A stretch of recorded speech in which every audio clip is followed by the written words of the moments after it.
Hello there, I'm Lloyd Evans. Welcome to The Bunker. It's time for another voicemail. Today's voicemail is from an anonymous caller. Let's listen to what they have to say. Hi, Lloyd. You go ahead and play this. No questions asked.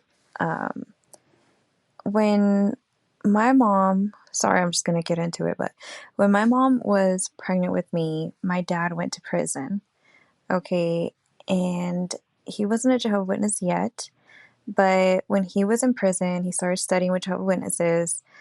From what I remember him telling me is that he had them point out as to where in his personal Bible it said the name Jehovah, and that's they proved it somehow, and that's why and how he became a Jehovah's Witness and changed his whole life around. So fast forward to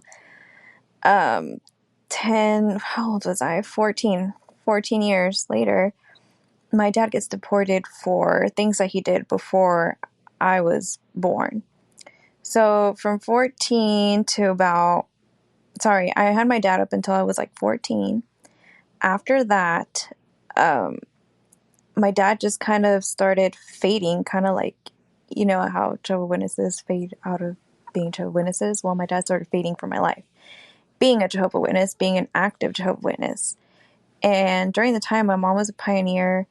During the time we were homeless. We went through a lot of things. And I guess where I'm getting at is that after my dad left, he started fading from my life. Him and my mom remained married and faithful to each other, at least from what I know. And I'm sure that's, because they were Jehovah's Witnesses and they believe in a higher power and they fear that power, which is great, I guess.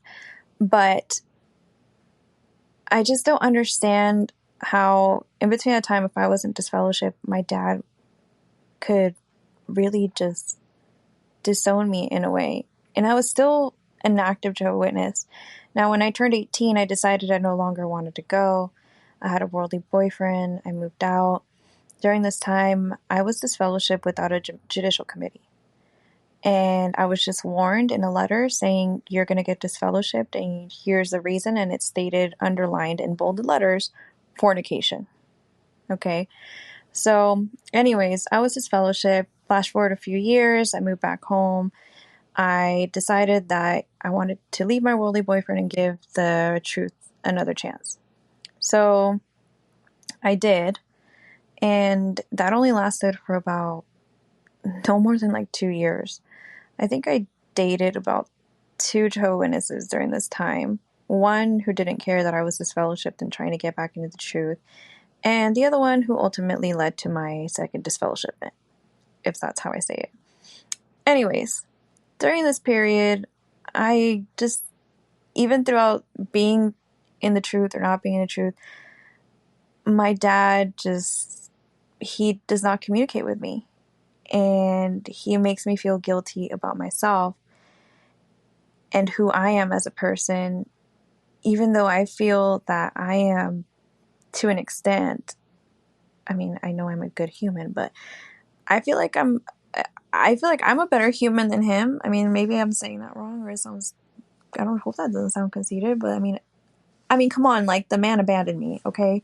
Anyways, I have him on WhatsApp. My brother, who is not a Jehovah's Witness, that's older, he has a good relationship with them, and I think that's mainly because of the fact that he helps him financially. And so he always tells me to reach out to my dad because he's going to get old. And so I send him photos, or I send him, videos of me, and not just myself, but of what I'm doing, basically, what I'm up to. And he never responds. And I don't know if I should keep reaching out to him or not.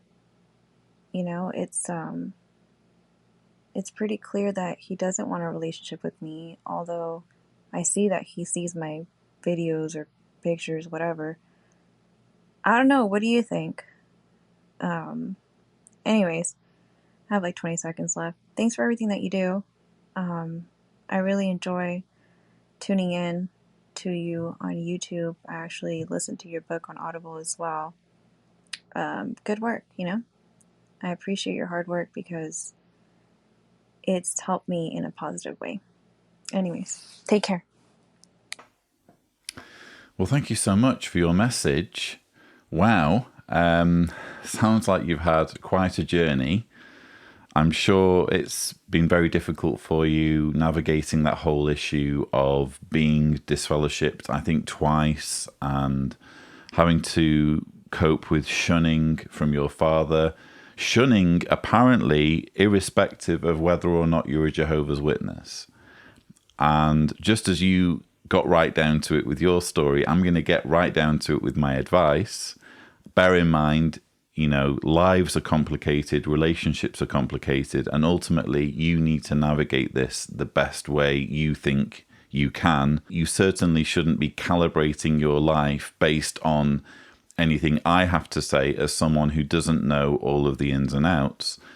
But what you've described, and I think most people listening to this message would agree, is a toxic relationship, is actually a narcissistic individual. And I don't really understand. Well, I do understand why you would still seek his approval, because that tends to be how it works with parents, doesn't it? Even though they're treating you deplorably, or even in cases where they're treating you deplorably, it's almost like something primal kicks in and you feel as though you need to have their approval in some way. But when I look back on your situation as an observer, being able to separate myself emotionally from your situation, it just doesn't make any sense that you're wanting the approval of someone who has failed you time and time again. I mean, look at his rap sheet. The guy was in prison. I mean, maybe he was wrongly imprisoned. I don't know. You didn't go into any detail as to why he was in prison. The guy was in prison. At one point, he was deported. I guess you can be deported unfairly. That's possible. But at one point, his wife and child were homeless, according to what you've said. And you yourself say that you felt abandoned by him.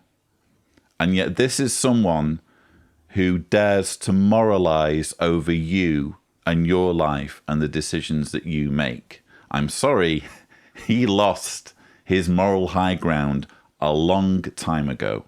The first of the many times that he began to fail you as your father. So it just doesn't make any sense to me.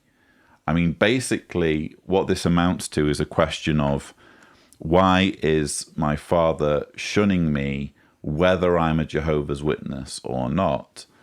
And the simple answer is because some people are shitty. Sorry, I try not to swear on my channel. Some people are just toxic narcissists, whether or not they're Jehovah's Witnesses, and irrespective of all the minutiae of who's believing and who isn't believing and who's in what group. Sometimes people are just bad, and it's best to be rid of them. And that's something I've had to learn in my life. It's tempting to hold a candle for people who have let you down again and again and again. But quite frankly, why should you? I think life is too short. I think you need to be able to find happiness and joy in life.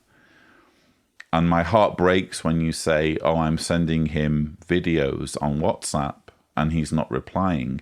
Don't send the videos. If he's not interested in your life, you're not going to make him interested by sending videos and sending photos. Save those videos, save those photos for people who care about you. As I've repeatedly said, we build our own families. Just because the guy has your DNA or shares DNA, just because the guy is related to you, just because the guy happens to be your father, doesn't mean necessarily that you ought to keep him in your circle, in your social circle. I would save all of that emotional investment for people who deserve it, quite frankly. But that's just my opinion. I think it's a really useful message, though, in terms of just reminding viewers that there are toxic people out there who will treat you badly, whether they are Jehovah's Witnesses or not Jehovah's Witnesses, and whether you are a Jehovah's Witness or not a Jehovah's Witness. That's unfortunately the way life is. And ultimately, we're all guardians of our own mental health. We need to calibrate our lives and calibrate our relationships to protect our joy, to protect our mental health.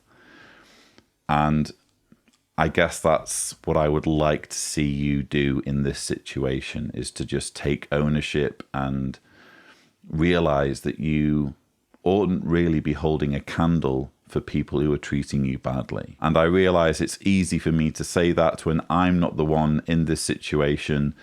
I'm not the one with all the memories. I'm not the one who's in this relationship, this dysfunctional relationship. But, you've asked for my advice. Hopefully something that I've said resonates. Ultimately, you need to decide a way forward. You need to decide whether it's worthwhile holding a candle for a relationship that's just not working, or where someone is only making you feel, I think you said, guilty, only giving you negative feelings and not contributing to your life and to your mental health in any positive way. So I hope my response has been helpful. If you would like to leave a voicemail, the thing to do is go to speakpipe.com/Cedars, remembering to indicate clearly if you don't want me to broadcast your message. But that's all I have time for. Don't forget to subscribe to the Lloyd Evans channel for more such videos. And as always, thank you for watching.